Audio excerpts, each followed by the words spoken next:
Okay. You're locked back in on Set Free Radio. Frankie D in the booth getting ready to have a little fun. I mean, we've been playing some hot music from back in the day, the new school hits. But check this out. I got a guy on the line I'd like to introduce you to. Now, some of you may not know him. But some of you may. This guy was very impactful to me when I was listening to hip-hop in an early stage when it was coming to the inspirational music. And he was in a group called Brothers Grimm. He also did some solo stuff as well, very impacting. So without further ado, I'd like to introduce you to my guy, Brother War. How you doing today, fam?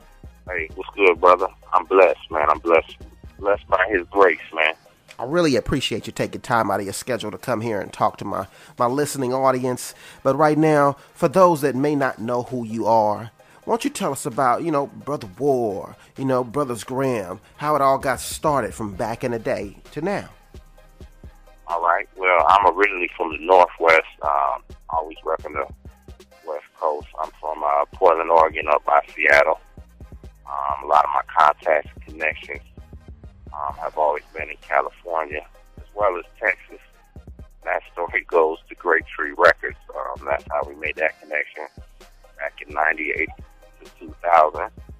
We was on Great Tree Records, nationwide distribution as Brothers Grimm. LGY actually put us on. The other interesting story is Brothers Grimm was not always an inspirational rap group. We actually had the same name. It was a revolutionary but gangster rap group called Brothers Grimm, which was the same people. That was us. That's how we started. I was essentially, for lack of a better term, a backslider. I was a believer. I loved and believed in God, but I wasn't living right due to depression, disenfranchisement, not really feeling the church, and a lot of phoniness and hypocrisy that I saw. As many people are, to really just stand up for God, because I felt weak in my flesh. I didn't feel that I was able to do it without falling. But anyway, I came to the point, I battled low self-esteem, natural born leader myself. So Brothers Grimm was like our gang. You know what I mean? That was our gang of three. That was like, we were surrounded by a lot of gang member activity. So that was our group. You know what I mean? That was our gang. It was a movement.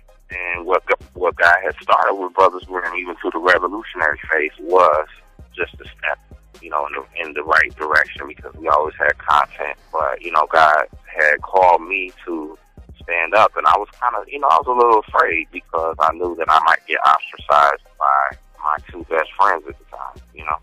It was very supernatural how everything went down. But eventually, when Brother Cole decided to really, he fought it for a long time, but when he decided to really give his life to the Lord, then Brother Solomon, fell right in line.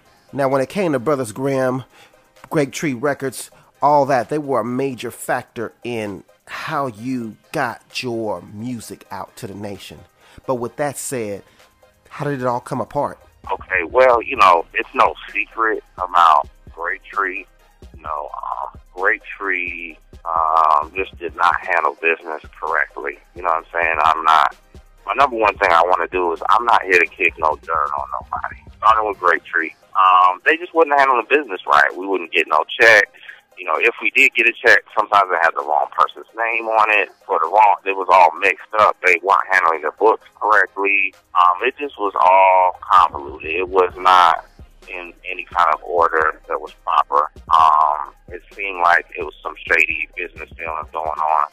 And, actually before me and Brothers Grimm signed, we had looked at the contract, and they was telling, the other two members of Brothers Grimm, they was telling me, like, this doesn't look right. And I was like, well, you know what, brothers? And I even told them, I said, let's sign it, because they will get us out nationwide. It is ministry first. And if we sign with these people, ministry will happen. We may or may not get paid. We might get totally taken advantage of, but we will have an opportunity to reach many people's lives. And that's what's most important. And that's what I told them. And that's exactly what ended up happening. So that's Great Tree. And then Great Tree eventually, then they started pushing Crow as a solo artist. And then from there, Great Tree just totally folded. And then with Brothers Grimm, we all kind of had solo tendencies, but I never really wanted to be a solo artist. I always wanted to be in Brothers Grimm. I want to be part of a group.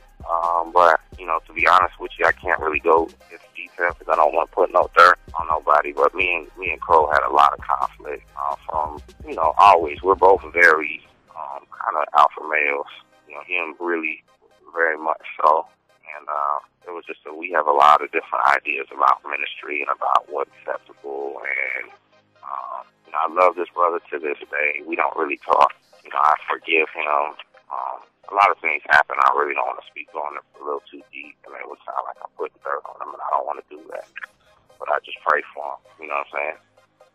So the main problem was between me and Crow, and then because of that, what's all of them, they kind of the strain on all three of our relationship. But to this day, if Crow was to call me or something, I talk to him. We actually had a peaceful meeting, but it was getting pretty wild for a minute. They kind of put a strain on me and Brother Saul's relationship too, but it's no beef thing. I mean, I really don't believe it as a believer, as a Christian. I don't believe in gospel rap beef or anything. That doesn't really make sense. You know what I'm saying? It's like we might have some serious differences. I feel that I've been very mistreated, but that's between that person and God. My thing is that I'm not going to allow anybody, and God told me that I'm accountable to the ministry that I'm called to. I cannot allow any label, any person, any friend, any group to hinder me. Okay. So tell us about the new project. What can we expect from Brother War now that you're going solo, back in the game again, trying to reach people, trying to inspire people? What's next? Talk to us about this new album. This new project is called Who Am I to Judge? It's of course I had that song way back in the day on Great Tree. It's a total redo. The title track is a total redo, not even a remix, new words, everything. But that concept has been a reoccurring theme in my life. It's something that I think that some Christians really seem to overlook. And it's spoken about often in the Bible, and especially in the words of Yeshua. Jesus, he continually would say, "Do not judge, lest ye be judged." And a lot of people get that twisted because it's not that you can't judge wrong. We all know in our hearts when things are wrong. We just don't have the right to judge other people and why they do what they do and what they've been through, because we have not. You can't judge a man unless you've been in their shoes. You know what I'm saying? And some people have been through some really horrible experiences.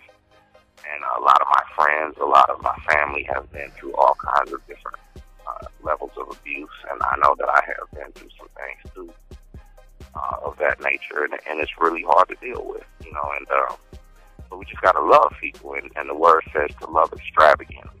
So that's really the theme of the album.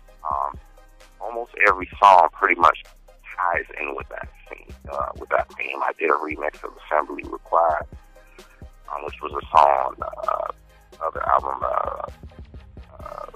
Tears of War. I had a song called Assembly Required. All of them, I have a song called Change My Mind. Basically, it's not like my whole ministry calling is not to preach to other people from a holier-than-thou perspective, but to just basically to tell them that God is real. If it wasn't for him, I'd be worse than any of y'all.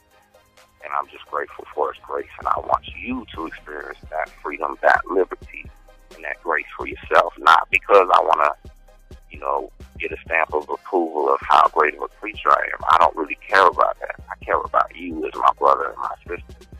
The album is not even really commercially available. It's more of a grassroots type of project where you can just go download it for free at brotherwar.com, BRUTHAWAR.com. I'm encouraging everybody to download it for free and pass it out in their neighborhoods, in their, in their barrio, in their ghetto, in the reservation, anywhere, just get it out there and have it be ministry first. Well, thanks for coming on the show, fam. We really appreciate you coming out to show us some love. Yes, sir. Once again, that was Brother War right here on Set Free Radio. And me, Frankie D, I'm getting ready to get back into the music. And I got some music from Brother War. This is called Assembly Required. Don't go nowhere. Set Free Radio.